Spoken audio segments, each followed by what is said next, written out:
તમને બધાને શું આવે છે? મારા જેવી ચિત્ર વિચિત્રને જોઈને તમને શું આવે છે? આવે જ. તમારે જાણવું છે મારી આ પરિસ્થિતિ કેમ આવી છે? તો ચાલો હું તમને જણાવું. મેં સુંદર મજાના સપના જોયા હતા. હું જ્યારે આ દુનિયાની બહાર આવીશ ને ત્યારે મારી કાલી કેરી બોલીથી સૌના મન જીતી લઈશ અને પપ્પાની આંગળી પકડીને પાપા પગલી કરતા ચાલતા શીખીશ. પપ્પાના ખંભા ઉપર બેસીને દૂર સુધીની દુનિયા જોશ. પણ મને એવું લાગે છે મારા સપના તો સપના જ રહી જશે. હું તમને આગળ કહું. હું અને મારો ભાઈ મારી માતાના ગર્ભમાં છીએ. થોડા સમય પહેલાની જ વાત છે. મારા માતા અને મારા પિતા ડૉક્ટર પાસે આવ્યા. ડૉક્ટરે જણાવ્યું તમારા કોઈ 2 બાળકોમાંથી કોઈ એક જ બાળક બચી શકે તેમ છે. તમારે બંને બાળકોને બચાવવા હોય તો તમારો એક બાળક ખોડખાપણવાળો આવી શકે તેવી શક્યતા છે. તે સાંભળીને તો મારા પિતાના તો પગમાંથી તો જમીન જ ખસી ગયો, આઘાત લાગ્યો. અને મારી મા તો ત્યાં જ ધ્રુજકે રડી પડ્યા હતા.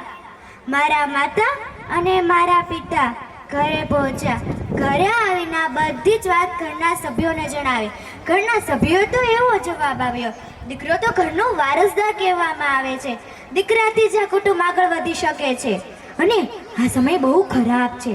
દીકરીથી કોઈ ઊંચ નીચ થઈ ગયું તો સમાજમાં આપણી આબરૂ જાય છે.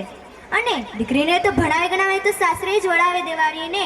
તે કરતાં સારો ઓપ્શન તો આપણે દીકરાને જ બચાવી.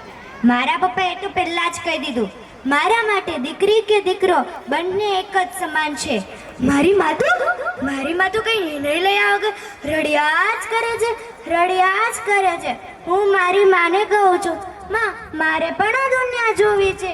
મેં જોયેલા સપનાને મારે સાકાર કરવા છે. બની ગયેલી માં સ્ત્રીઓની જેમ મારે પણ મહાન કાર્ય કરવા છે.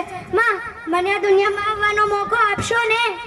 માં હું તમને વિશ્વાસ આપું છું, હું જ્યારે આ દુનિયામાં આવીશ ને ત્યારે સમાજમાં ફેલાયેલા દૂષણોથી હું ખૂબ જ દૂર રહીશ અને તમારા સારા સંસ્કાર લઈને તમારું અને દેશનું નામ રોશન કરીશ. માં બસ આ જ પરિસ્થિતિમાં મારી એ હાલત છે.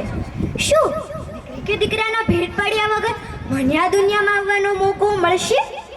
મારી જેવી લાખો દીકરીઓને માતાના ગર્ભમાં જ મારી નાખવામાં આવે છે.